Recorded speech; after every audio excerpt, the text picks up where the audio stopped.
Bonjour, je m'appelle Thierry Potel, je suis responsable du service espace vert de la mairie de Louviers et je vais vous présenter la plantation des pommes de terre d'une façon peu commune, c'est-à-dire qu'elle sera hors sol.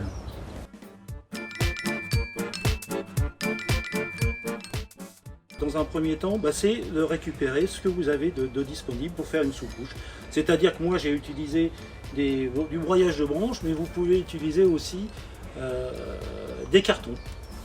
Des cartons en sous-couche, sur lequel si vous pouvez ramener un peu de feuilles, de la paille si vous avez, mais pas forcément de la paille de qualité, c'est simplement pour faire une isolation de façon à que le sol reste quand même aussi perméable et humide. La deuxième couche, on met de la paille. L'intérêt, c'est d'utiliser après vos gazons parce que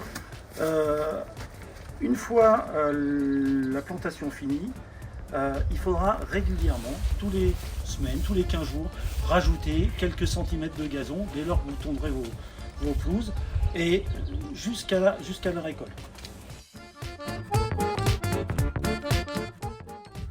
Donc la couche de paille est installée, la couche de gazon est installée et là on va pouvoir planter nos pommes de terre, c'est-à-dire poser nos pommes de terre. Donc on les pose sur le gazon, hein, c'est tout bête.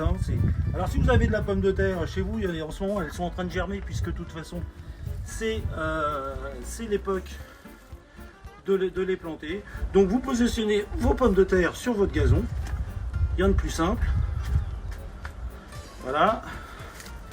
Bon là je vais les couper parce que c'est pareil quand vous n'avez pas suffisamment de pommes de terre, vous les coupez de façon qu'il y a des germes un peu partout. Donc ça fonctionne bien aussi.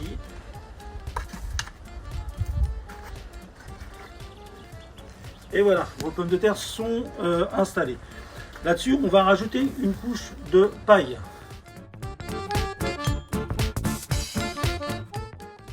Donc voilà, la couche de paille est installée.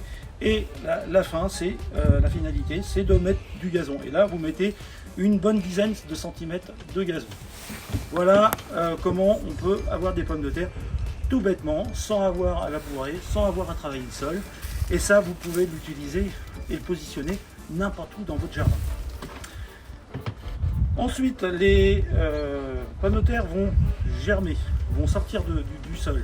À partir du moment où ils sortent du sol, il faudra régulièrement, quand je dis régulièrement, c'est pratiquement toutes les semaines ou tous les 15 jours, rajouter du gazon de façon à faire monter le niveau de sol de vos gazons, mais pas en épaisseur trop importante parce qu'après on a des problèmes de fermentation.